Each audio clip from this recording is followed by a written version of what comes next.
Good morning sa inyo. Samahan niyo ako magluluto tayong kinamatisang kamatis na tilapia. Yan yung tilapia na naprito ko na yung tilapia ko, guys. Yan.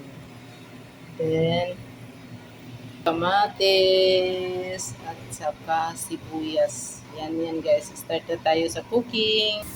Kaya natin, mikos-mikos na ng bawang, sibuyas at saka kamatis. Antayin lang natin yung kamatis na ano siya, guys. Tayo maglagay ng asin. Ano na lang sa atin? Asin. Asin na lang ang asin. Asin, tanda-tanda na. Sunod lang kailangan. Hindi naman kailangan na marami. Daghan na itong butang. Hindi mawawala ang bonito. Sa amin guys, hindi hilig may off. Bonito ang ginalagay ko. Masarap ang bonito kung saan hindi nakakalang. Maano to sa bonito, Japanese yan. Bonito. That's sponsor pero mas yan ang pinagamit ko. Sa kabutangan natin. Paminta. Lagay na natin lahat. Masarap pag maraming paminta, guys. Yan. Tapos, antayin natin yung mga yan, oh. Masarap yung tilapia.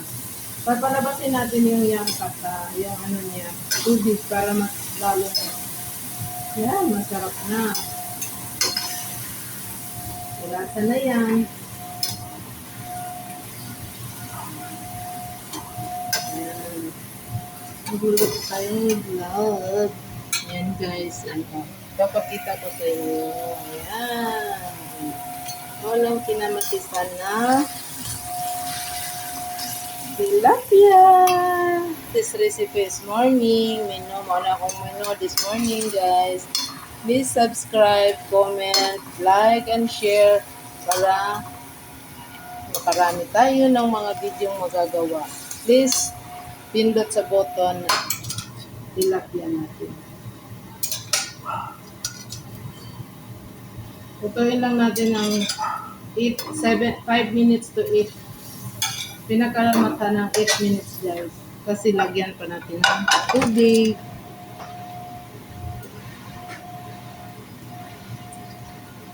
Lagyan mo ng tubig, guys. Isang